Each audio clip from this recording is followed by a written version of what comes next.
¿Sí? Bueno, ahora sí.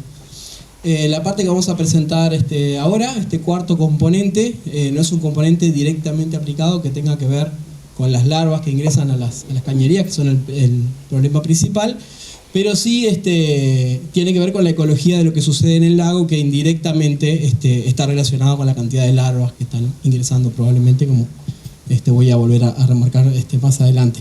Es un trabajo que llevamos a cabo desde el Laboratorio de Ecología Fluvial, con sede en Paysandú, trabajando en conjunto con la magíster Ivana Silva, quien realizó su maestría especializándose en la interacción entre los mejillones y los peces, y realiza su doctorado actualmente utilizando estos datos incluso.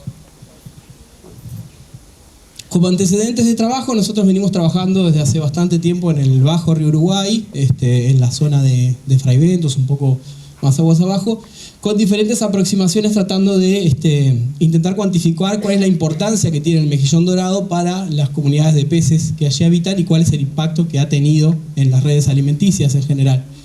Algunos de estas aproximaciones involucraron aproximaciones semi-experimentales, como por ejemplo la inclusión de estas jaulas que fueron ancladas en el fondo del río, algunas permitiendo acceso de peces y otros simulando un escenario donde los peces no pueden depredar del mejillón, para cuantificar cuánto mejillón crecería si los peces no lo están comiendo y qué impacto tendrían sobre otras comunidades.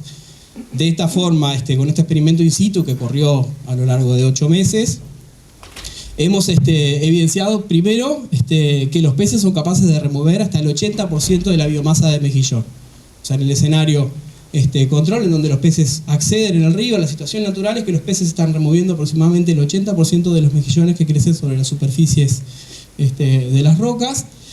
Aún así, ese 20% del mejillón que queda es el que puede crecer de la parte de debajo de las rocas o en intersticios en donde la predación por peces no puede actuar, y aún así esas densidades son como de 5.000 individuos por metro cuadrado, que son más o menos densidades bastante altas. Vimos, por ejemplo, que el hecho de que los peces depreden sobre el mejillón dorado mitiga los impactos que el mejillón tiene sobre otros invertebrados. Esto es porque en el escenario en donde no existieran peces que comieran mejillón, los invertebrados nativos se verían desplazados, caracoles, larvas de insectos, toda otra biodiversidad del sistema, incluyendo las algas, se verían muy afectados. El último trabajo que realizamos hace menos tiempo es tratar de investigar cómo ha cambiado la dieta de los peces luego de la introducción del mejillón dorado. Como mencionaban al principio, el mejillón dorado empieza a aparecer en el río Uruguay alrededor del año 2000, pero hoy en día observamos que hay una cantidad de especies que comen casi estrictamente mejillón dorado, pero la pregunta está ¿qué cambio alimenticio hubo? ¿Qué pasó entre esa época y ahora? Para esto fuimos a analizar individuos de la especie que más consume mejillón dorado, que es la boga. Varios la conocerán porque es una de las principales especies de importancia comercial, que se encontraban preservados en museos de la década del 70 al 80, un periodo previo en donde no había mejillón dorado.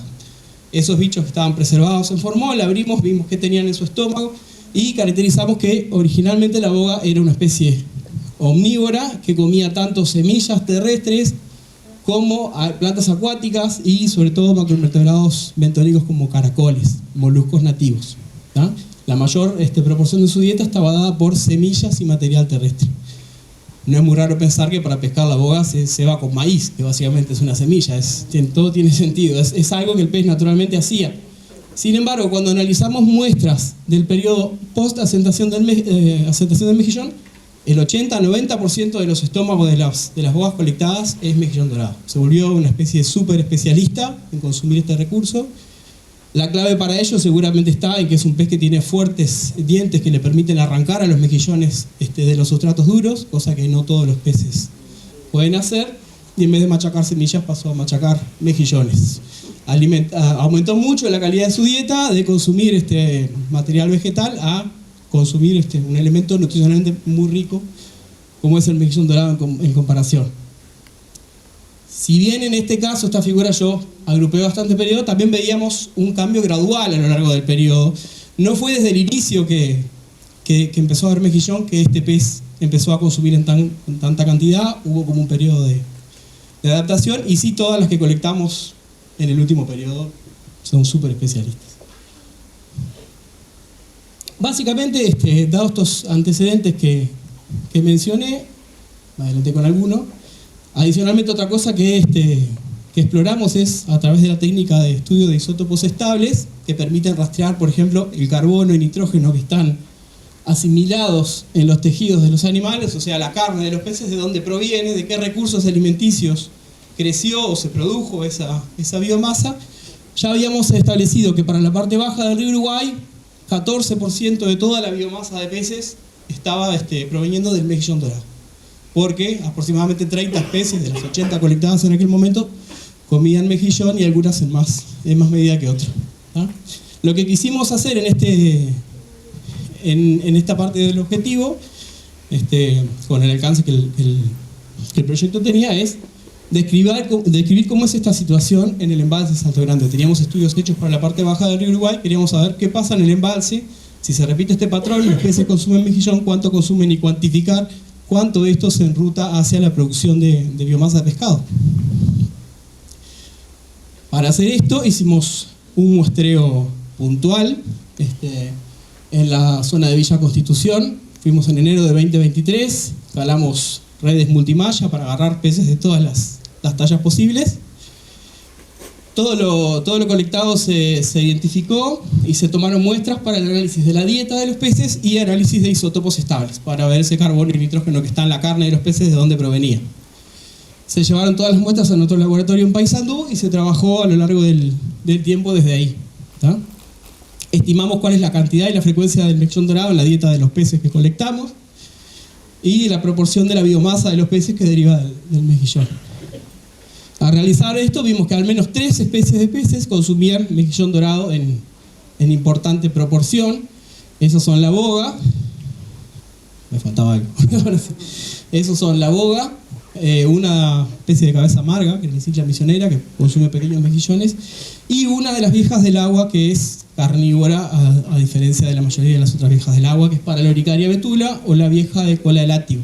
Es una vieja del agua que tiene unos dientes en forma de alfiler, que aparentemente ahora utiliza para escarbar y arrancar los mejillones. Es muy buena comiendo mejillones también. Mientras que hay otros peces que siguen con sus relaciones tróficas naturales, detritívoros, piscívoros, lo que fuera. Nos enfocamos de ahí en más en las especies que depredan del mejillón. De nuevo, esto es un muestreo puntual sobre una margen del embalse, pero bueno, es como una aproximación para ver si el potencial de depredación del mejillón está. Allí lo encontramos. A diferencia de otros lugares, por ejemplo, vimos que la boga en este escenario particular estaba comiendo algas filamentosas en gran medida. Yo creo que eso corresponde con el escenario puntual del muestreo, donde el embalse estaba súper claro y había muchísimas algas filamentosas cubriendo todo el fondo de las partes litorales, por lo menos. Eso distrajo un poco la atención de la boga hacia el mejillón, pero aún así, 60-70% de la dieta fácil era el mejillón. Luego, con las técnicas de isótopos estables, establecimos cuál es la proporción de la biomasa de la boga que deriva del mejillón y vimos que eso rondaba aproximadamente 50%. 55% de la biomasa de la boga proviene del mejillón. En las otras especies esto rondaba el 40%. Es una proporción nada despreciable, digamos. Si consideramos que la mitad de la biomasa de las bogas y de estas especies deriva del mejillón y que a la vez estas especies representan más de la mitad de la biomasa de todos los peces que colectamos, haciendo un cálculo sucio y rápido, más o menos sabemos que una cuarta parte de la biomasa de peces, de la producción de peces del embalse hoy en día, podría estar dada por la asimilación del mejillón dorado. Entonces el mejillón está cumpliendo un rol bastante importante para la producción de peces. ¿Qué implicancias puede llegar a tener esto en el control de esta problemática? Bueno, básicamente una estrategia que se plantea a lo largo del mundo con las invasiones biológicas muchas veces es la biomanipulación. ¿Podríamos hacer alguna biomanipulación para que hubiera más peces y hubiera menos mejillones? Si nos hacemos esa pregunta, tenemos que saber que tenemos una gran ventaja de que en el mismo sistema tenemos especies nativas que ya están depredando sobre el mejillón. Eso es una gran ventaja porque muchas veces la biomanipulación implica traer peces de otros lados y eso ya es toda otra complicación. Si pensamos que aplicar medidas de protección sobre esta especie, por ejemplo, puede ocasionar que aumenten las abundancias de estos peces y en consecuencia se reduzca el mejillón en el embalse y en consecuencia se reduzca la cantidad de larvas que ingresan, que me pareció súper interesante la presentación Lucas y el hecho de que ahora haya menos larvas que antes, yo creo que esto puede estar jugando algo. Y también tenemos que considerar que, por ejemplo, la boga es una de las especies que fue afectada por la construcción del embalse, porque es un pez que se reproduce en zonas de aguas corrientes, y los 70 kilómetros de embalse que hay era ambiente de reproducción de esta especie que hoy en día se ha degradado. Entonces, establecer alguna medida tratando de mantener o aumentar las abundancias de boga en el embalse indirectamente puede traer como consecuencia el menor ingreso de larvas, y sería interesante saber si eso no es algo de lo que está pasando, porque ahora hay menos mejillón en la planta que antes. Pero bueno, puede ser una punta.